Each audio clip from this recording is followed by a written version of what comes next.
पूर्ण परमात्मा को पाने तथा उसका वास्तविक लाभ प्राप्त करने के लिए पवित्र बाइबल में प्रमाण है कि प्रभु ने मनुष्य को अपना ही स्वरूप बनाया।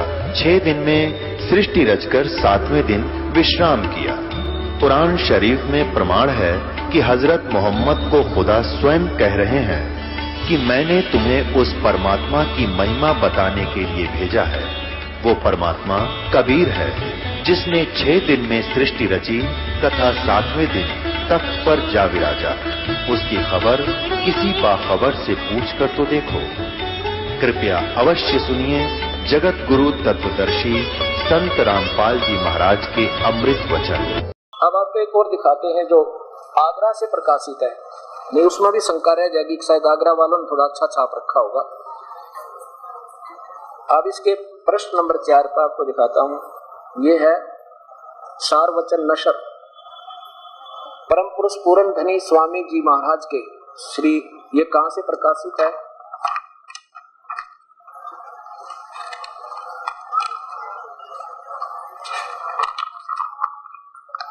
सारवचन नशर परम सदगुरु स्वामी जी महाराज राधा स्वामी सत्संग सभा दयाल बाग आगरा से प्रकाशित है। अच्छा, इसमें देखो 4 नंबर पृष्ठ पे ये भी ये व्याख्या कर रहे हैं। 4 नंबर पर सारवचन। आप समझना चाहिए कि राधा स्वामी सब पद से ऊंचा मुकाम है और वही नाम कुल मालिक का और सच्चे साहेब सच्चे खुदा का सतनाम राधा स्वामी। और इसी मुकाम के 2 स्थान नीचे सतनाम का मुकाम है कि जिसको संतों ने सतलोक सतनाम को सतलोक सचखंड सार शब्द सत शब्द सतनाम सतपुरख करके बयान किया है। अरे खरा गजब है परमात्मा, ए मेरे मालिक, सद्बुद्धि दे महापुरुषों को किस प्रकार ये। अब देखो, आप तो प्यारी आत्मा, आपने प्रभु चाहिए था, कहीं न कहीं जाओगे जरूर। जब इन्होंने ये नहीं मालूम सत शब्द क्या है, सार शब्द कौन है, सतलोक को ना दिल्ली का बेरा वो आदमी है गधा है और ना इन राजा का पता। एक ही लाइन में कह रहे हैं, राजा भी वही है पर दिल्ली भी वही है, प्रधानमंत्री भी वही है, उसका नाम भी दिल्ली है। ये व्याख्या आपके सामने है। अब इस बात को सब निंदा समझते हैं और ये निंदा नहीं, आपके लिए एक रहम मालिक का रहम उस परमेश्वर का जिसने आकर अपनी सत्ज्ञान बताया आपके पास इस दास की ड्यूटी ला गए। अब इन सभी महापुरुषों की व्याख्या से आपके सामने प्रमाण हो गया कि इनके पास ना तो कोई मंत्र है ना इन्हें कोई परमात्मा की उपलब्धि होती थे उआ बाई नहीं बकते नहीं कहते, जो शास्त्र से भी नहीं मेल करता ना उन महापुरुषों से जिन्हें परमात्मा ने देखा। गुरु नानक देव जी ने कल आपने उसका प्रमाण देखा गुरु ग्रंथ साहिब के अंदर और चारों पवित्र शास्त्रों के पवित्र उन धर्मों के सदग्रंथों में उस अनमोल रत्न में देखा कि परमात्मा आकार में है, मनुष्य सदृश है। एक बार 10 मिनट का झलक ये भी आपको दिखाते हैं फिर, क्योंकि इसका उसके साथ फिर लिंक बनता है। ये वो तो निराकार है और हमारे मूल शास्त्र क्या बताते हैं, वो परमात्मा साकार। ये देखिएगा पवित्र बाइबल, ये पुस्तक जो है ये बिल्कुल सही अपने चारों धर्मों के, लेकिन इनको समझने वाले कमजोर रहे। ये कहां से है?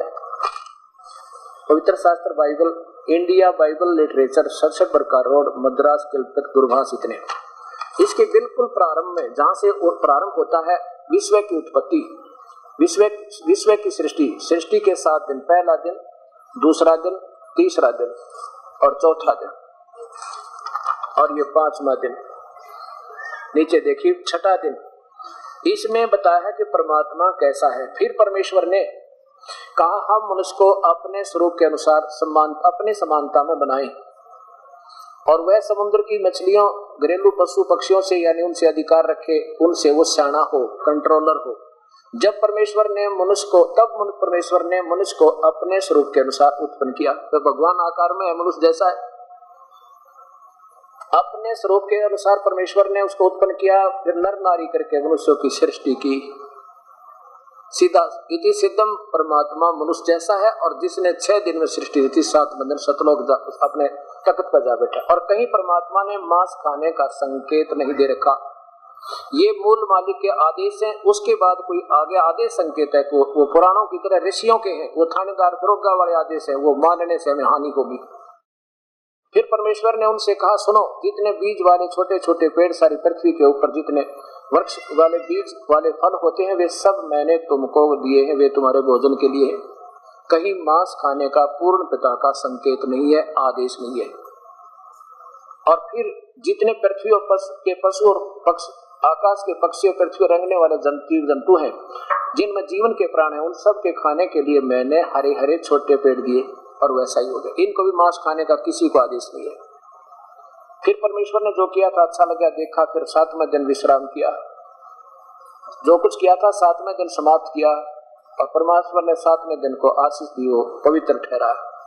अब पवित्र बाइबल ने प्रमाण कर दिया वो मनुष्य जैसा है। और ईसाइयों को पूछ लो, वो क्या बताएंगे? What is the form of God? वो कहेंगे गॉड इज फॉर्मलेस, परमात्मा निराकार है, कोई आकार नहीं। और शास्त्र बताओ आकार।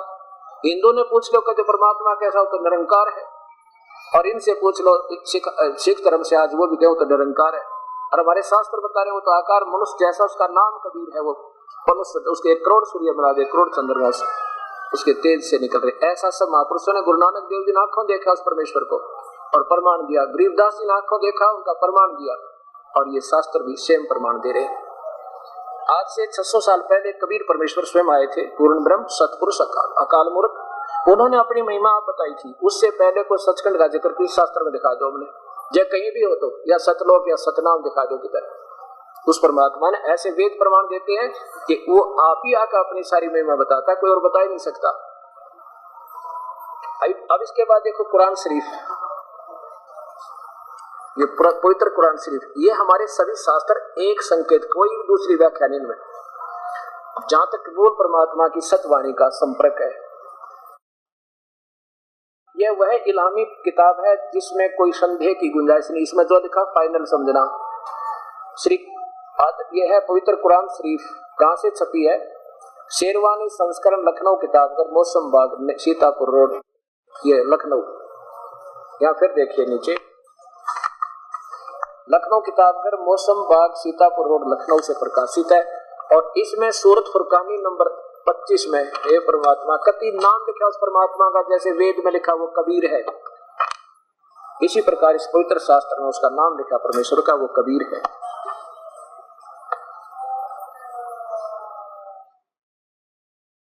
कुरान शरीफ सूरत फुरकानी 25, इसकी आयत नंबर 52 में, हाँ ये 61-67 आई, ये देखो 52 में कबीरन शब्द है। कबीरन, ये कबीर है, क्योंकि अरबी भाषा में कबीरन है, हिंदी में लिखेंगे उसको कबीर लिखो चाहे कबीरा लिख दो, एक का बात है। अब इसके साथ साथ कुरान मजीद और दिखाऊंगा जब आपका बेटा विश्वास दृढ़ होगा। ये देखिएगा कुरान मजीद तर्जुमा यानी अनुवाद किया फतेह मोहम्मद खान साहब जालंधरी, मोहम्मद एंड कंपनी इसके प्रकाशक हैं। फरीद बुक डिपो दिल्ली से इसका प्रकाशित हुई है। इसमें भी 577 पृष्ठ के ऊपर देखिएगा, ये जो का तो वही सूरत फुरकानी, ये देखिएगा कुरान मजीद और सूरत फुरकानी 25 नीचे आइए वही। ये जो कि तो संस्कृत या उर्दू भी, ये अरबी भाषा है। ये जो कि तो जो कुरान शरीफ का पृष्ठ है वो बिल्कुल प्रमाणित है, इसको चेंज नहीं कर सकते। ये जो का तो इतना ही है। और इस महापुरुष ने बहुत कोशिश की है इसको उर्दू लिपि में भी और देवनागरी लिपि में भी, और फिर इसका अनुवाद भी किया। देखिएगा नीचे वही 52 नंबर में क्या लिखा है, जिहादन कबीरा। ये कबीर शब्द है, कबीरा कहो चाहे कबीर कहो, ये कबीर है। इसमें कबीर ने लिख दिया, इसमें जो का क्यों लिख दिया, इसमें रच कर इसका जैसे लिखना था हिंदी में ऐसा ही लिख दिया, कोई बात नहीं। और इसके देखो 21 नंबर पे यहाँ भी कबीर शब्द है ऊपर, ये 21 नंबर आयत में ये अतुल कबीर, ये कबीरा है। आगे देखो ये 52 आपने देखा, फिर 58-59 में देखो ये 58 शब्द में खबीरा, ये खबीरा, ये कबीरा ही है। ये मिसप्रिंट हो गया यहाँ पे इस लिखने में, हिंदी में, उर्दू ठीक है। अब देखिए, और यही अपने पवित्र शास्त्र से भी प्रमाण दे रहे हैं। यहाँ देखिएगा, ये फिर वही पवित्र शास्त्र कुरान शरीफ को आपको दिखाते हैं।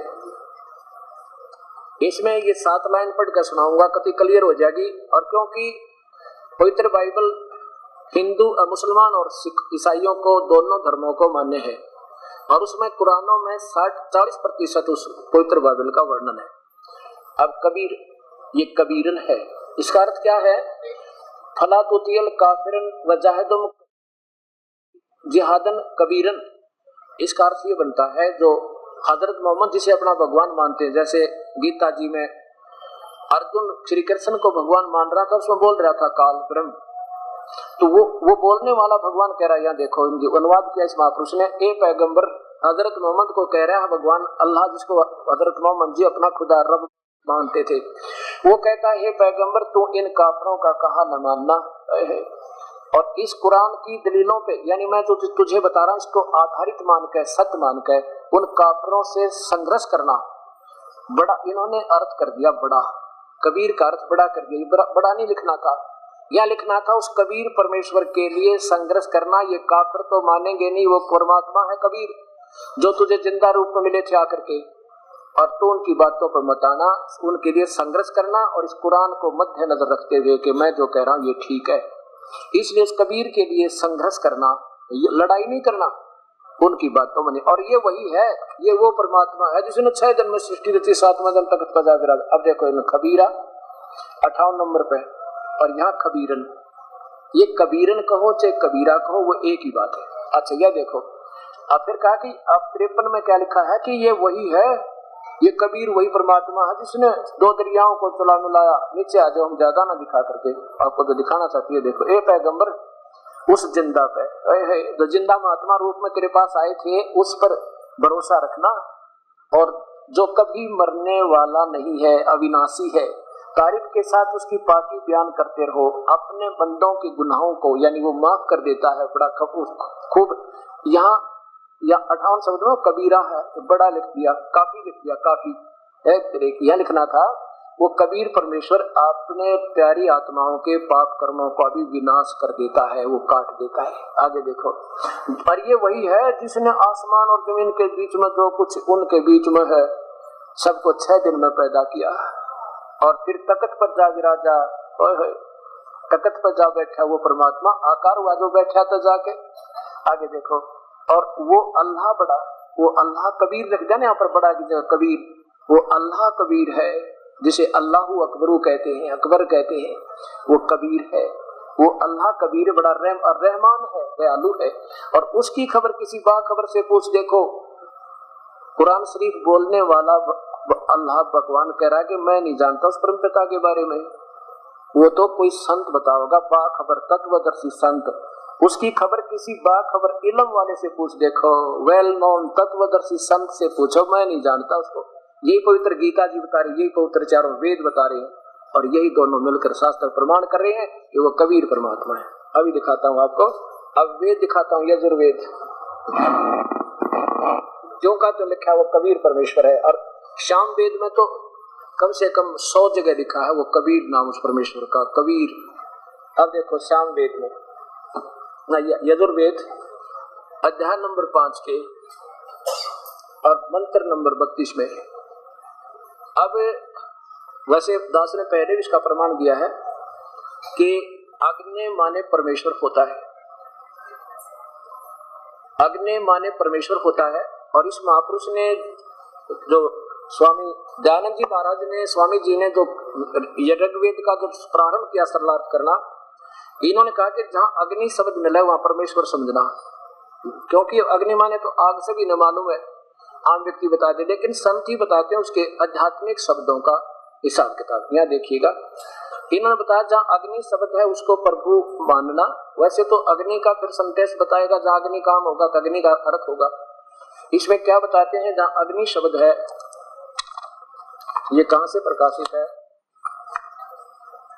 सार्वजनिक देशी कार्य प्रतिनिधि सभा 3/5 महर्षि दयानंद भवन रामलीला मैदान नई दिल्ली।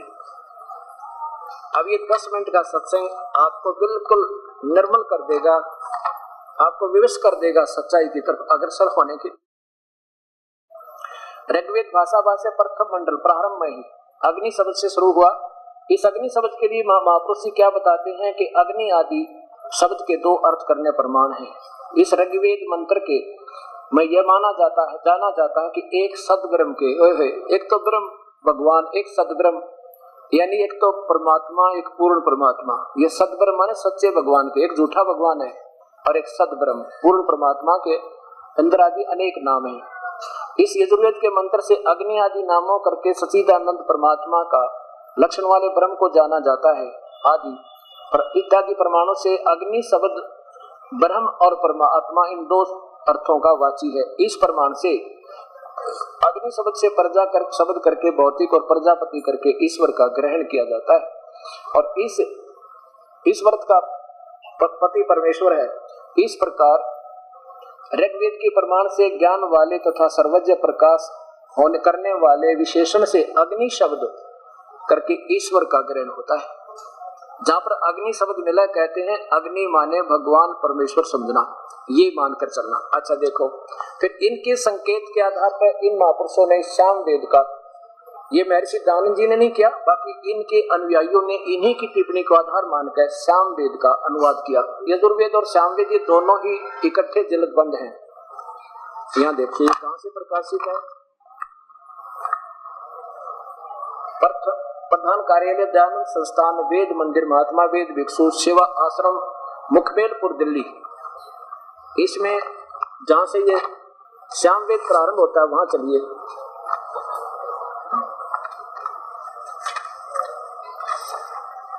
ये श्याम वेद यहाँ से प्रारंभ होता है। अग्नि माने हे ईश्वर, अग्नि माने हे परमेश्वर, अग्नि माने हे ईश्वर, अग्नि माने परमेश्वर, अग्नि माने परमेश्वर, अग्नि माने ईश्वर, अग्नि माने परमेश्वर। जितने भी है सब में अग्नि माने परमेश्वर ईश्वर, अग्नि माने परमेश्वर, अग्नि माने परमेश्वर, अग्नि माने परमेश्वर, अग्नि माने परमेश्वर। और अब जहाँ अग्नि माने परमेश्वर लिखना था वो नहीं लिखा, क्योंकि इन्होंने अपनी थ्योरी में सत्यार प्रकाश में फाइनल कर रखा है परमात्मा निराकार है। और वेदों को वे सत्य मानते हैं, लेकिन वेदों का सरला बाद में किया, पहले सत्यार प्रकाश की रचना कर दी। अब ये उड़ गए बेचारे। परम पिता परमात्मा पूर्ण ब्रह्म भगवान कबीर साहिब की असीम कृपा से परिभाषा प्रभु की सर्वभक्त समाज के समक्ष पहुंची। इस सत्य ज्ञान को श्रवण करके तथा टीवी के ऊपर देखकर हजारों की संख्या में भक्त आत्माओं के श्रद्धा भरे पत्र तथा साथ में टेलीफोन के माध्यम से हमें उनके हृदय की पुकार, हृदय से की हुई प्रशंसा हमारे पास पहुंची। साथ में उनकी विनम्र शंकाएं भी आई। विनम्र भाव से उन्होंने प्रार्थना की कि जो आपने शास्त्रों के आधार पर यह सत्य ज्ञान समाज को दिया है, इसके लिए हम बहुत आभारी हैं। ऐसा स्वच्छ, ऐसा सत्य ज्ञान ये अभी तक कहाँ छुपा रहा, इसका कारण क्या रहा? ये हमारा दुर्भाग्य रहा कि अभी तक हमें ये सत्य ज्ञान नहीं पता चला, जबकि सभी शास्त्रों में और जो का तो प्रमाण मिला। अब ऐसे भक्त आत्माओं की अगर शंकाओं का समाधान नहीं हो पाया तो ये शंका रूपी कांटा फिर इस भक्ति रूपी मार्ग में बाधक बन जाता है। इसके लिए सर्वप्रथम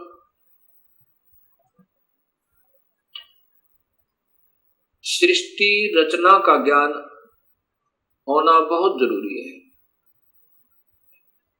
जब तक हम सृष्टि रचना को ढंग से नहीं समझ पाएंगे, तब तक हम इस सत्य ज्ञान को नहीं कैच कर सकते, नहीं पकड़ सकते, नहीं समझ सकते। सृष्टि रचना के बारे में अभी तक समाज को, भगत समाज को, अपना कोई समाज नहीं है, कोई धर्म नहीं है हमारा एक ही धर्म है, मानव धर्म।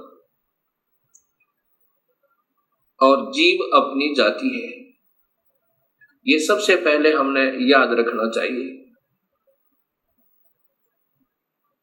जीव हमारी जाति है, मानव धर्म हमारा हिंदू, मुस्लिम, सिख, ईसाई, ये धर्म नहीं कोई जा रहा है। हम एक पिता की संतान है, हमारा एक ही बाप है, वो कुल मालिक पूर्ण परमात्मा। और पिछले इतिहास को अगर हम देखें, उसमें ना कोई हिंदू था, ना मुसलमान, ना सिख, ना ईसाई। आज हम कोई हिंदू बना हुआ है, इस मानव शरीर के समाप्त होने पर भक्तिहीन प्राणी अपने संस्कारवश कभी पशु बन जाएगा, कभी पक्षी बनेगा, कभी पानी के जलचर बन जाएंगे। जब हम पशु होंगे तो हमारी पशु जाति होगी, और जब हम पक्षी होंगे तो हम पक्षी जाति के प्राणी होंगे। और ये भी हो सकता है कि हमारा कोई पुण्य संस्कार बचा हुआ हो, पुनर्जन्म मानव का हो, तो हम, कोई हिंदू है वो मुसलमान के घर जन्म लेगा, क्योंकि हमारे पिछले संस्कार रले मिले हैं, अलग नहीं है। सिख धर्म लगभग 300 वर्ष पूर्व 10वें गुरु गोविंद सिंह जी के द्वारा ये निर्मित हुआ, इसका उत्थान हुआ। उससे पहले सब हिंदू थे। उनके पिछले नाम राजा राम, कृपाराम, रामचंद्र, चंद्रभान, इस प्रकार के हैं।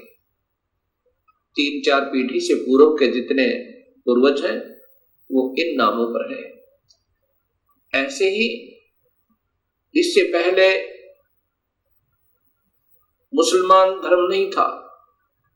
हजरत मोहम्मद जी ने एक विशेष पवित्र मार्ग बनाया था भक्ति का, लेकिन आने वाले समय में इसमें बहुत त्रुटियां बन गई। ऐसे ही पहले ईसा जी ने एक निर्मल भक्त समाज तैयार किया था। उससे पूर्व अब्राहिम जी ने, ऐसे ये आदम जी से पहले हिंदू धर्म था, और हिंदू से पहले केवल आर्य हुआ करते थे, कोई धर्म नहीं था। अब हमने ये विचार करना पड़ेगा कि हम दो नहीं हैं। जहां से भी भक्ति प्रारंभ होती है वो निर्मलता के आधार पर है।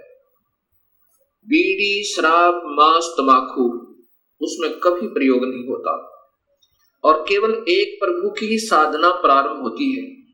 आने वाले समय में उसमें त्रुटियां आ जाती हैं। मनमुखी गुरु लोग उसमें ढेर सारी त्रुटियां पैदा कर देते हैं, और जिसके कारण वो समाज का प्रारूप बदल जाता है, भक्त समाज का, उस धर्म का एक प्रारूप बदल जाता है, वास्तविकता नहीं रहती। फिर ऐसे ही सदियों उपरांत फिर ये मार्ग प्रारंभ होता है। उसमें प्रारंभकर्ता को कठिनाइयां अवश्य आती हैं। समाज समझता है कि ये निंदक है, सभी को की साधनाओं को गलत बता रहा है। बिल्कुल नहीं,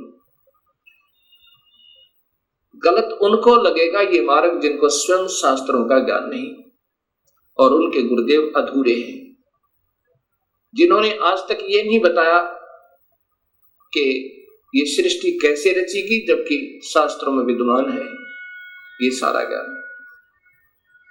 अब सबसे पहले हमने सृष्टि रचना का सही ज्ञान होना चाहिए। तो अब दास आपको सृष्टि रचना बताना चाहेगा। सर्वप्रथम केवल एक ही प्रभु था, उसका नाम कबीर है। वास्तविक नाम उस परमात्मा का कबीर है। वो अनामी लोक में, अकय लोक में रहता था, और वहीं पर हम सब जीव उसी परमेश्वर कबीर में समाये हुए थे। उसके बाद उस परमात्मा ने स्वयं प्रकट होकर अर्थात अपने उस अनामी लोक में स्वयं ही 3 नीचे के लोकों की और रचना की। अलख लोक, अगम लोक, फिर अलख लोक और नीचे का सतलोक। फिर सतलोक में आकर के उस परमेश्वर ने अन्य रचना की। सर्वप्रथम एक शब्द से 16 द्वीपों की रचना की। उसके बाद 16 शब्द फिर उच्चारण किए, उनसे अपने 16 पुत्रों का निर्माण किया, उनकी शब्द से उत्पत्ति की, वचन से, और उनको उन 16 द्वीपों में रहने की आज्ञा दी। उनमें से एक पुत्र अचिंत को उस सतपुरुष ने, क्योंकि सतलोक में उपमात्मक नाम उसी कबीर परमेश्वर का सतपुरुष, नि अक्षर पुरुष, परम अक्षर पुरुष, शब्द स्वरूपी राम, अकाल मूर्त, पूर्ण ब्रह्म, ये उनके उपमात्मक नाम है। और वास्तविक नाम उस परमेश्वर का कबीर है। सतलोक के अंदर सतपुरुष ने अपने पुत्र अचिंत से कहा कि आप यहाँ की अन्य सृष्टि रचना को करो मेरी शक्ति तक। अचिंत ने अपनी शब्द शक्ति से अक्षर पुरुष परब्रह्म की उत्पत्ति की और उससे कहा कि मेरा सहयोग दो यहाँ सतलोक में अन्य सृष्टि रचना करने का। अक्षर पुरुष अर्थात ये परब्रह्म एक सतलोक में बने हुए मान सरोवर में, उसके अंदर अमृत जल है। सतलोक के अंदर जल अमृत है। उस अमृत सरोवर में प्रवेश कर गए और वहां आनंद से विश्राम करने लगे। अक्षर पुरुष को निद्रा आ गई।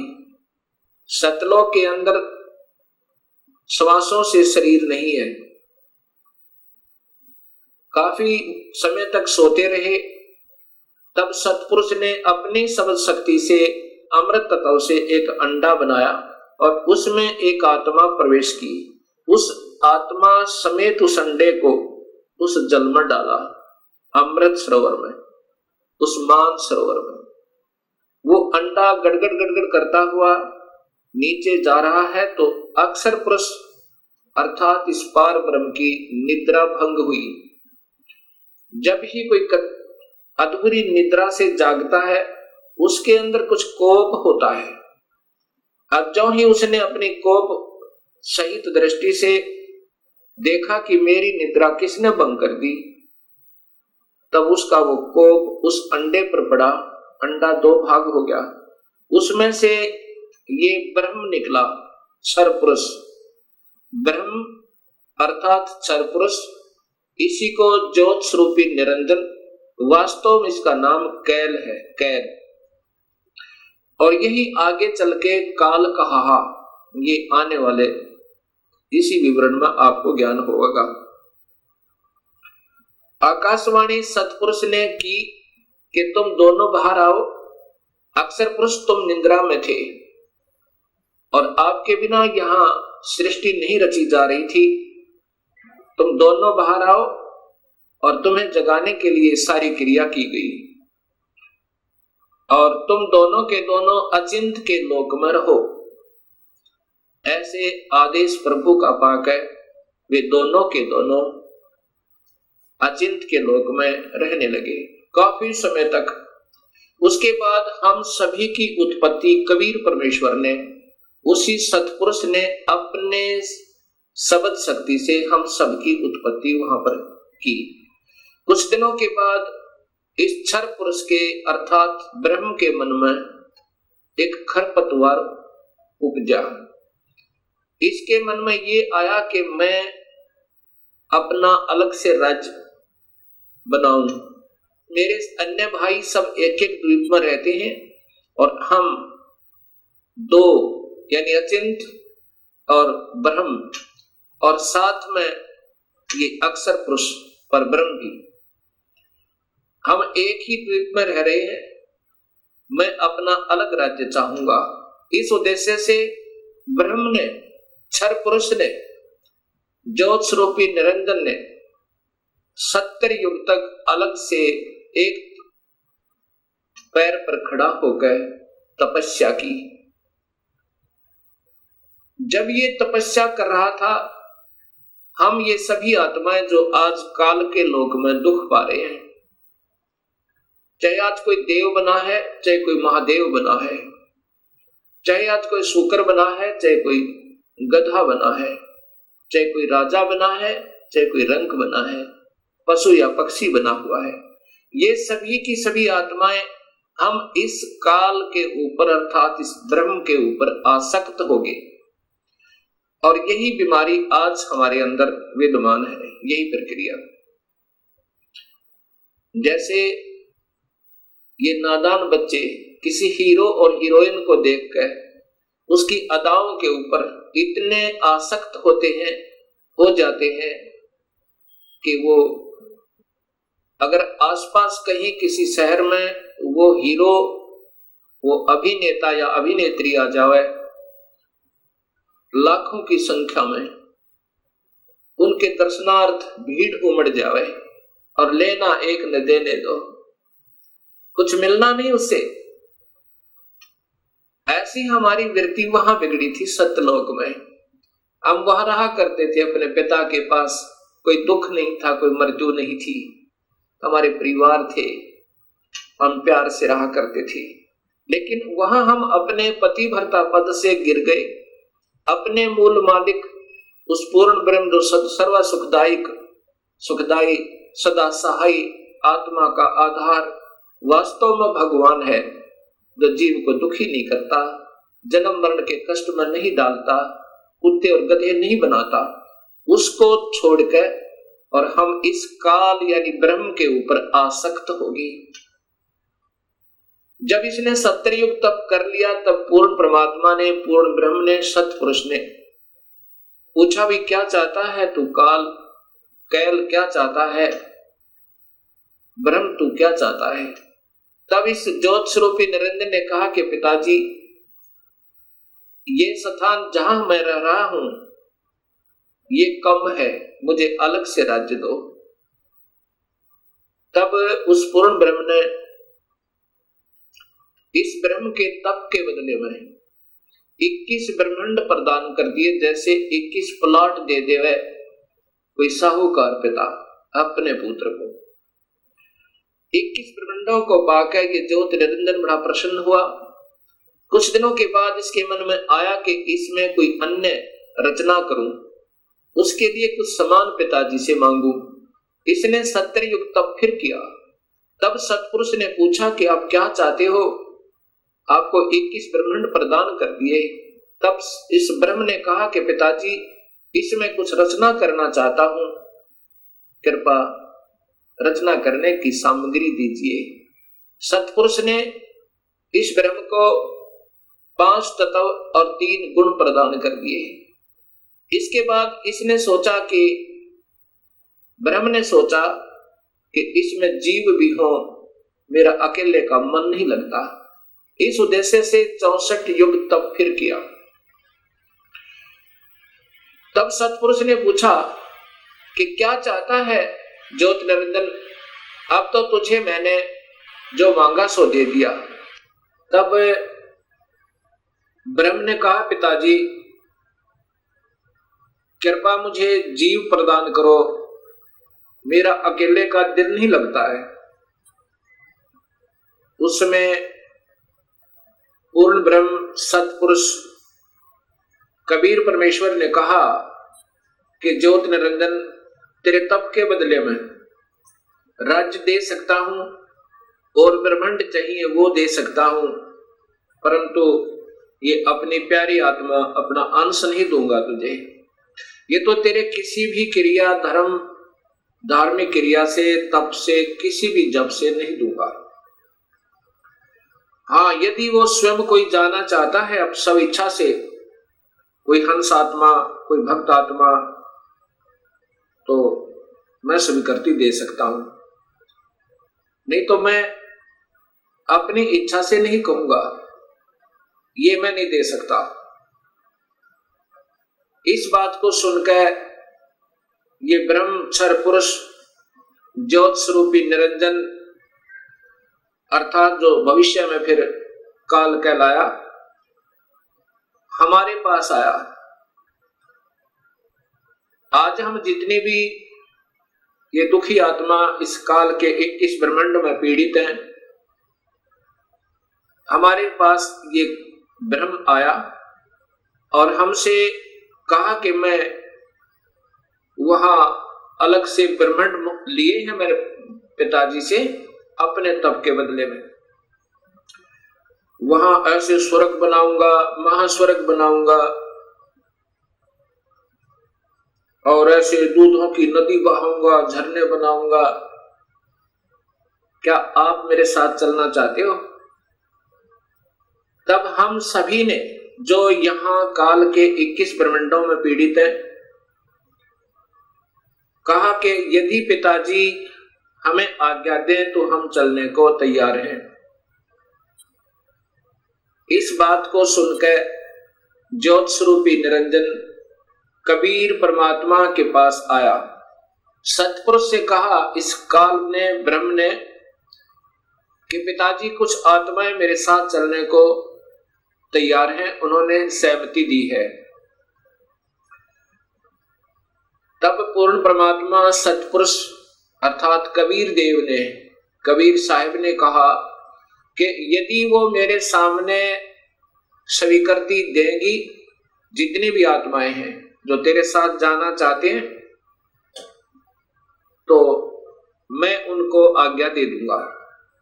ऐसा कहकर के सतपुरुष हम सभी आत्माओं के पास आया जो आज काल के लोक में कैद में बंद हैं। सतपुरुष ने, उस अकाल मूर्त ने, शब्द स्वरूपी राम ने हमसे पूछा कि जो आत्मा इस ब्रह्म के साथ जाना चाहती हैं, वो अपनी सहमति व्यक्त करें। उस समय हम सभी घबरा गए और नहीं हिम्मत पड़ी अपने पिता के सामने स्वीकृति देने की। उस समय एक आत्मा ने सर्वप्रथम हिम्मत किया, डेयर किया और कहा कि पिताजी मैं इस ब्रह्म के साथ जाना चाहता हूं। उसकी देखा देखी फिर हम सभी ने स्वीकृति दे दी और जितनी भी आत्माएं उस समय स्वीकृति दी थी, सभी कबीर साहिब ने उनके नंबर नोट किए और जिसने सर्वप्रथम सहमति दी थी उस आत्मा का भी नंबर नोट किया और ब्रह्म से कहा कि ब्रह्म आप जाओ अपने लोक में, अब इन सभी आत्माओं को मैं विधिवत तेरे लोक में भेजूंगा। ऐसा कहकर के सतपुरुष ने अपनी शब्द शक्ति तक उस प्रथम स्वीकृति देने वाली आत्मा को एक लड़की का रूप बना दिया। तो उसके अंदर एक शब्द शक्ति दे दी, उसे प्रकृति देवी भी कहते हैं, अष्टंगी भी कहते हैं और वही महामाया भी कहलाई। यहां 21 ब्रह्मांड की इस देवी को उत्पन्न किया अर्थात उस आत्मा का लड़की बनाया। फिर हम सभी आत्माओं को जो 21 ब्रह्मांड में आए हुए हैं उसके अंदर प्रवेश कर दिया, इस लड़की के शरीर में, प्रकृति देवी के शरीर में, अर्थात इसको अध्या माया भी कहते हैं। और यही आगे चलकर त्रिदेवों की माता कहलाई। प्रवेश कर दिया और कहा कि बेटी तेरे को मैंने शब्द शक्ति दे दी है और जितने भी जीव काल कहे ब्रह्म कहेगा तू बना देना। एक बार मुख से उच्चारण करेगी उतने ही नर और मादा ये जोड़े उत्पन्न हो जाएंगे। अपने पुत्र सहजदास से कहा, सहजदास जाओ अपनी बहन को उस ज्योत स्वरूपी निरंजन के पास छोड़ आओ और उसको बताना कि इस लड़की को इस प्रकृति देवी को, अध्या माया को मैंने सबद शक्ति दी है कि जितने जीव तू कहेगा ये बना देगी। और जितनी आत्माओं ने स्वीकृति दी थी वो सभी इसके अंदर प्रवेश कर रखी हैं। सहजदास प्रकृति देवी को लेकर, अध्या माया को लेकर ज्योत निरंजन के पास आया, उसके पास छोड़ दिया और कहा कि पिताजी ने ऐसे ऐसे कहा है, इस लड़की के पास सब शक्ति है और जितने जीव तू कहेगा ये नर और मादा अपने शब्द से उत्पन्न कर देगी। ऐसा कह करके सहजदास अपने लोक में लौट आया, अपने द्वीप में आ गया। युवा होने के कारण लड़की का रूप निखरा हुआ था। इस ज्योत स्वरूप निरंजन ब्रह्म अर्थात क्षर पुरुष के मन में नीचता उत्पन्न हुई, जो आज सब जीवों में विद्यमान है। वही व्यक्ति, वही प्रक्रिया, वही ये बुरी आदत युवा लड़की को देखकर उसके साथ बद व्यवहार करने की चेष्टा इस क्षर पुरुष ने अर्थात ज्योत स्वरूपी निरंजन ने की। लड़की ने, प्रकृति देवी ने कहा कि ज्योत निरंजन तू होश में आ जा, तू और मैं एक ही पिता की संतान है। पहले तेरी उत्पत्ति हुई उन्हीं के शब्द तय अंडे में और उन्हीं ने मुझे उत्पन्न किया। तू और मैं बहन और भाई हैं। बहन भाई का ये कर्म पाप का भागी होता है। तू मान जा मेरी बात। ज्योत निरंजन ने एक भी बात उस लड़की की नहीं सुनी और मदहोश होकर, विषय वासना के वश होकर, काम वश होकर उस लड़की को पकड़ने की चेष्टा की, दुष्कर्म करने के लिए। लड़की ने अपनी इज्जत बचाने का और कहीं स्थान ना पाकर जो ही उस काल ने, ज्योत स्वरूपी निरंजन ने, क्षर पुरुष ने ऐसे मुंह खोला हुआ था आलिंगन करने के लिए, ऐसे बाजू फैलाई थी, उसी समय लड़की ने छोटा रूप बनाया, सूक्ष्म, बहुत सूक्ष्म, और उसके पेट में चली गई अपनी इज्जत रक्षा के लिए।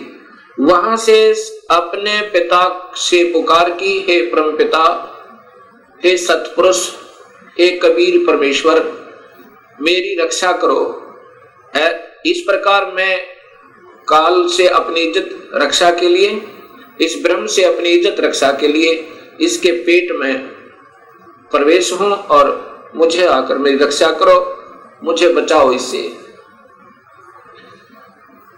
उसी समय कबीर परमेश्वर ने अपना ही दूसरा रूप अपने पुत्र योग संतायन अर्थात योग जीत, उसे जोग जीत भी कहते हैं, योग जीत का रूप बनाकर काल के 21 ब्रह्मांडों में प्रकट हुए और कहा कि ज्योत स्वरूपी निरंजन तूने जुल्म कर दिया, आपने ये ऐसा जुल्म कर दिया, ऐसे कर्म करने वाले पाप आत्मा को इस सच्चे लोक में ये श्राप, ये कर्म, ये पाप लगता है कि 1 लाख जीवों का, मनुष्य शरीरधारी जीवों का रोज आहार करेगा और 1.25 लाख की उत्पत्ति करेगा। पिताजी ने आदेश दिया है मुझे कि आप यहां से निकल जाइए अपने 21 ब्रह्मांड को लेकर, और लड़की को उसके पेट से निकाल दिया, प्रकृति देवी को इस ब्रह्म के पेट से निकाल दिया और उनको 21 ब्रह्मांड समेत और दोनों को वहां से निष्कासित कर दिया और कहा कि प्रकृति तूने स्वयं अपने पैर पर कवाड़ा मारा है, अपने पिता से दूर होगी तू, अब इसकी सजा तू ही पावेगी और जाओ यहां से 21 ब्रह्मांड लेकर आप चले जाओ। इतना कहते ही 21 ब्रह्मांड वायुयान की तरह वहां से चल पड़ा और वहां से सतलोक से 16 शंख कोश की दूरी पर नील पद्म शंख यानी 16 मिलियन 16 शंख कोस की दूरी पर ये 21 ब्रह्मांड आकर के स्थिर कर दिए कबीर परमेश्वर ने अपनी शक्ति तय। अब इस ज्योत स्वरूपी निरंजन के मन में फिर यही नीचता फिर उठी और कहा कि अब मेरा कौन क्या बिगाड़ सकता है, अब मैं मनमाना करूंगा। उस लड़की ने, प्रकृति देवी ने फिर प्रार्थना की कि ज्योत निरंजन अब भी तू मान जा।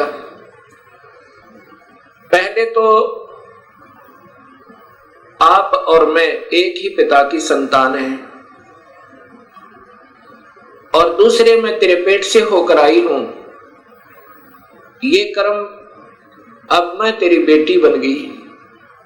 प्रथम तो बहन और भाई का ये पाप कर्म महापाप का कारण, और दूसरे मैं तेरी बेटी हुई आपके पेट तक होकर आई, और बाप बेटी का ये जुल्म अच्छा नहीं। मान जा मेरी बात, मेरे पास सब शक्ति है पिताजी की दी हुई, और जितने जीव तू कहेगा मैं बना दूंगी।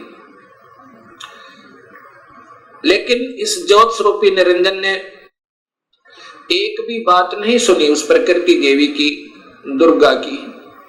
जबरदस्ती शादी की और एक ब्रह्मांड में एक ऐसा स्थान बना रखा है इस काल भगवान ने, ब्रह्म भगवान ने।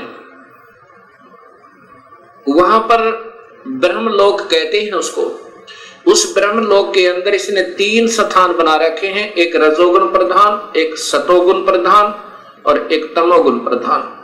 जब ये रजोगुण प्रभावित क्षेत्र में इस दुर्गा को अपनी पत्नी के रूप में रखता हुआ वहां रहता है, उस समय जो पुत्र की उत्पत्ति होती है उसका नाम ब्रह्मा रख देता है, उसको रजोगुण बना देता है। उसके बाद ये दोनों उस स्थान पर आ जाते हैं जो सतोगुण प्रभावित होता है। वहां पर जो पुत्र उत्पन्न होता है उसके अंदर सतोगुण आ जाते हैं, उसके अंदर सतोगुण आ जाते हैं और उसका नाम ये विष्णु रखते हैं। तीसरे स्थान को तमोगुण प्रभावित बना रखा है, वहां रहकर इसी प्रकृति देवी दुर्गा के साथ जो पुत्र उत्पन्न करता है उसका नाम रुद्र, शंकर, शिव रखता है।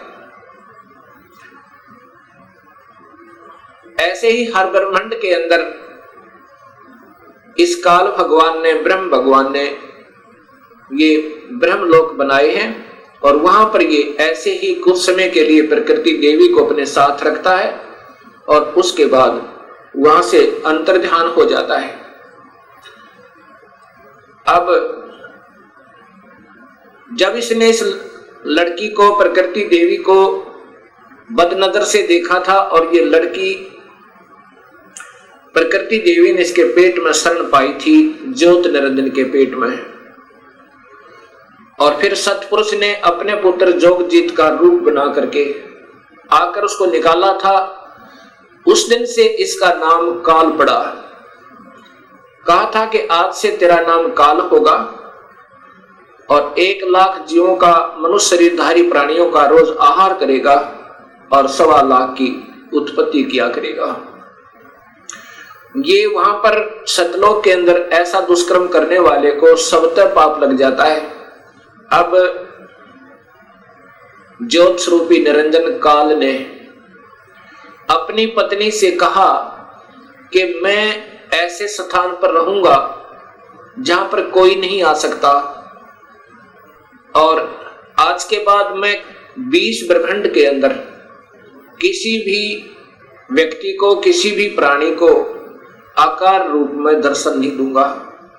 मुझे निराकार समझा करेंगे, लेकिन मैं अपने वास्तविक रूप, काल रूप में, अपने 21वें ब्रह्मांड में रहा करूंगा। वहां पर कोई नहीं आ सकता, ना ब्रह्मा आ सकता, ना विष्णु आ सकता, ना शिव आ सकता, और ना ही कोई वेदों में के अनुसार साधना करने वाले साधक आ सकते। मैं वहां रहा करूंगा और सर्व कार्य में गुप्त रूप से किया करूंगा। तब प्रकृति देवी ने कहा कि निरंजन में तेरे वश होगी, अब कुछ भी नाच नचा। इतने बड़े ब्रह्मांडों को, इन 20 ब्रह्मांडों को मैं कैसे चलाऊंगी एक स्त्री की जाति, और तू मुझे छोड़कर जा रहा है, कहता मैं आज के बाद किसी को दर्शन नहीं दूंगा। तब ज्योत स्वरूप निरंजन अर्थात इस काल भगवान ने, ब्रह्म ने कहा कि प्रकृति चिंता ना करे, जो कुछ भी करूंगा वो मैं ही करूंगा, तुम तो निमित्त मात्र होगे और ये बच्चे ब्रह्मा विष्णु महेश ये भी केवल निमित्त होंगे, इन सब का रिमोट मेरे पास होगा, सब कार्य मैं करवाऊंगा, तू चिंता मत कर। और जब ये बच्चे थोड़े से सियाने हों इनको अचेत कर देना, जब ये बाल अवस्था से ऊपर उठे इनको अचेत कर देना और मेरा भेद मत बताना, ये समझ लेना ध्यान से, अगर मेरा भेद तूने इनको बताया तो मेरे से बुरा नहीं होगा, ऐसे उसको डरा धमका दिया। इस प्रकार ये काल उसके बाद निराकार कहलाता है, लेकिन ये आकार में अपने उस काल लोक में विद्यमान रहता है। जब ये बच्चे ब्रह्मा विष्णु महेश सियाने हुए तब तक इनको अचेत रखा गया। जब ये सियाने हुए उसमें ब्रह्मा को कमल के फूल पे, विष्णु को शेष सैया पे और शिव को एक कैलाश पर्वत पे इनको बेहोश रखा हुआ था और फिर वहां पर सचेत कर दिया। सबसे पहले ब्रह्मा को कमल के फूल पे इसी स्वयं ब्रह्म ने, काल ने अपने ही नाभि से एक कमल प्रकट किया। वो महाविष्णु, महाब्रह्मा, महाशिव रूप में, 3 रूप में ब्रह्मलोक में रहता है हर ब्रह्मांड के अंदर। उस समय ब्रह्मा को उस कमल के फूल पर रख दिया। ब्रह्मा को ये नहीं मालूम कि मैं कहां से उत्पन्न हुआ, कौन मेरा माँ है, कौन मेरे पिता है। उसके बाद आकाशवाणी हुई कि तुम तप करो। ब्रह्मा ने 1000 वर्ष तक तप किया। फिर आकाशवाणी हुई कि सृष्टि करो। तब ब्रह्मा ने सोचा कि मैं काहे की सृष्टि करूं, सब जगह जल ही जल है, कहीं पृथ्वी दृष्टि गोचर नहीं हो रही है। इतने में मधु और कैटब नाम के 2 राक्षस काल ने प्रेरित करके और ब्रह्मा की ओर भेज दिए। ब्रह्मा डर के मारे उस कमल के फूल को के डंठल को पकड़कर नीचे उतर गया बहुत स्पीड तक। नीचे जब आया तो उसी जल के ऊपर एक शेष सैया पर चतुर्भुज रूप में एक व्यक्ति सो रहा है। उसके हाथों में शंख, चक्र, गदा, पद्म है। जब ब्रह्मा वहां पहुंचा उसी समय उस वो विष्णु जी थे जो त्रिलोकीय विष्णु जी थे, उनमें से एक शक्ति निकली, वो आकाश में छा गई। उस समय ये ब्रह्मा विष्णु जी होश में आए। इतने में मधु और कैटब भी पहुंच गए। मधु और कैटब के साथ भगवान विष्णु ने 5000 वर्ष तक युद्ध किया, वो नहीं मरे। फिर उस शक्ति ने जो आकाश में छाई थी एक लड़की का रूप बनाया, देवी का, और मधु कैटब को मोहित किया, अपनी ओर आकर्षित किया अपनी कलाओं से, अदाओं से। जब मधु और कैटब उस लड़की की तरफ देखने लगे तो विष्णु जी ने पीछे से उनकी गर्दन पकड़कर दोनों को मार डाला। अर्थात 5000 वर्ष तक भगवान विष्णु से 2 राक्षस नहीं मरे। वो भी तब मरे जब उस माता ने सहयोग दिया, उनको अट्रैक्ट कर लिया, आसक्त कर लिया। इससे 2 बातें सिद्ध होती हैं कि ये समर्थ नहीं है। जब 5000 वर्ष तक 2 राक्षस नहीं मर पाए भगवान विष्णु से, तब ब्रह्मा जी और विष्णु 2 थे। इतने में रुद्र अर्थात ये शिव भी वहीं प्रकट हो गया। ब्रह्मा जी देवी भागवत महापुराण में बताता है कि फिर हम 3 हो गए, ब्रह्मा, विष्णु और शिव। तब देवी ने कहा कि तुम तीनों देवता अपने अपने कार्य को ध्यान से सुनो और उस पर संलग्न हो जाओ।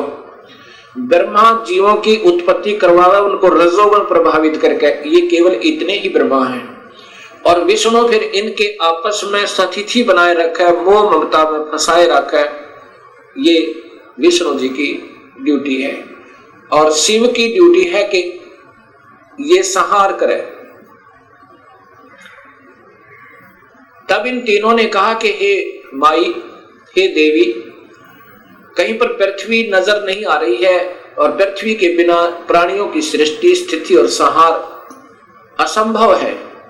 तब वो देवी मुस्काई और कहा कि तुम इतने में एक विमान आया और कहा कि तुम तीनों के तीनों इस विमान में बैठो और चिंता मत करना, घबराइयो मत। उस समय ये तीनों के तीनों ब्रह्मा विष्णु महेश विमान में प्रवेश कर गए। विमान मन की गति से चला, बहुत तीव्र गति था। कहां पहुंचा? ब्रह्मलोक में पहुंचा, जहां पर ये काल भगवान 3 रूपों में रहता है, जहां इनकी उत्पत्ति की जाती है, ब्रह्मा विष्णु महेश की। और वहां पर कोई नहीं जा सकता, ना वेद विधि से, किसी साधना तक, ना तप से, ना यज्ञ से, ना हवन से, किसी प्रकार से नहीं जा सकता, ना किसी जप से। वहां पर तो ये अपनी कृपा से ही ले जा सकता है, ये काल भगवान सोचल सिद्ध करके। वहां जाकर के इन्होंने क्या देखा? एक इंद्र देखा वहां पे, क्योंकि वो महास्वर्ग के अंदर एक महा इंद्र है। उसके बाद फिर आगे विमान गया, वहां एक ब्रह्मा देखा। जब दूसरा ब्रह्मा देखा तो शिव और विष्णु ब्रह्मा जी से पूछने लगे कि हे चतुरानन, ये दूसरा ब्रह्मा कौन है? तब ब्रह्मा जी ने कहा, मुझे नहीं मालूम ये कौन है। उसके बाद विमान आगे चला। फिर क्या देखा कि एक त्रिनेत्रधारी भगवान शिव दूसरा देखा, जो नंदी वृषभ पर सवार थे, हाथ में त्रिशूल लिए हुए थे। उसके बाद इनका विमान आगे चला। वहां पर क्या देखा कि एक विष्णु और थे और वहां बहुत सुंदर विशाल लक्ष्मी का एक भवन था, उसमें बहुत ऐश्वर्य के साधन उपलब्ध थे। उसके बाद विमान आगे पहुंचा। कहां गया? एक माई बैठी थी, जिसके शरीर में जैसे हजारों बिजलियां चमक रही हो, इतना तेज था, इतना नूर था, और वो प्रकृति देवी थी। ये ब्रह्मा विष्णु महेश की मां थी, मां है जो इन्होंने देखी। विमान वहां रुका। देवी एक विशाल भवन के अंदर विराजमान थी। तब उसने कहा कि तुम तीनों के तीनों जहाज से नीचे उतरो। हम नीचे उतरे। ब्रह्मा विष्णु महेश, ब्रह्मा बता रहा है देवी भागवत महापुराण में, नीचे उतरे। तब विष्णु जी ने ध्यान से देखा और कहा कि ये तो अपनी मां है। इस माई के दर्शन मैंने किए थे जब मैं बालक था, छोटा सा था। जब मैं बालक था, छोटा सा था, तब मैंने इस माई के दर्शन किए थे। इससे सब सिद्ध है कि इनका जन्म है और ये तीनों की मां है। तब ब्रह्मा विष्णु और शिव ने तीनों ने स्वीकार कर लिया कि ये ही अपनी जननी है। तब शिव जी कहते हैं, हे माता, जब आप ब्रह्मा को उत्पन्न करने वाली आप हैं, विष्णु भी जब आपके बालक हैं, तो ये तीसरा भी आप ही का बच्चा है। आप ही हमें गुप्त भेद नहीं बता रहे थे, अब हमने आप ही की कृपा से ज्ञान हुआ।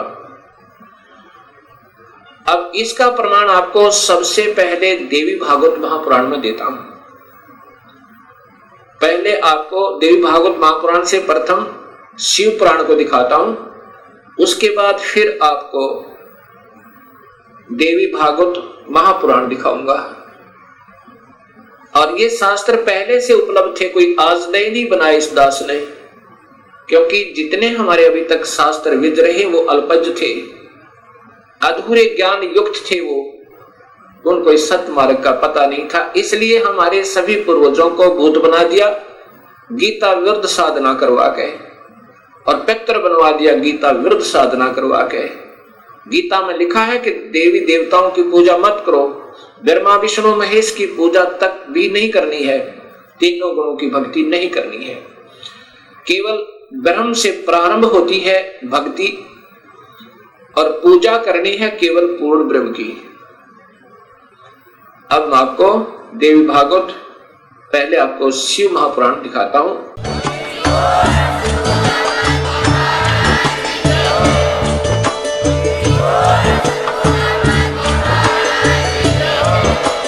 आप सुन रहे थे जगत गुरु तत्वदर्शी संत रामपाल जी महाराज जी के मंगल प्रवचन। अधिक जानकारी के लिए विजिट कीजिए हमारी वेबसाइट www.jagatgururampalji.org। संत रामपाल जी महाराज जी के शुभ आशीर्वाद से पूरे विश्व भर में 500 से भी ज्यादा नाम दीक्षा केंद्र हैं, जिन पर संत रामपाल जी महाराज जी द्वारा ऑनलाइन निशुल्क नाम दीक्षा दी जा रही है। अपने नजदीकी नाम दीक्षा केंद्र का पता करने के लिए संपर्क करें 8222880541।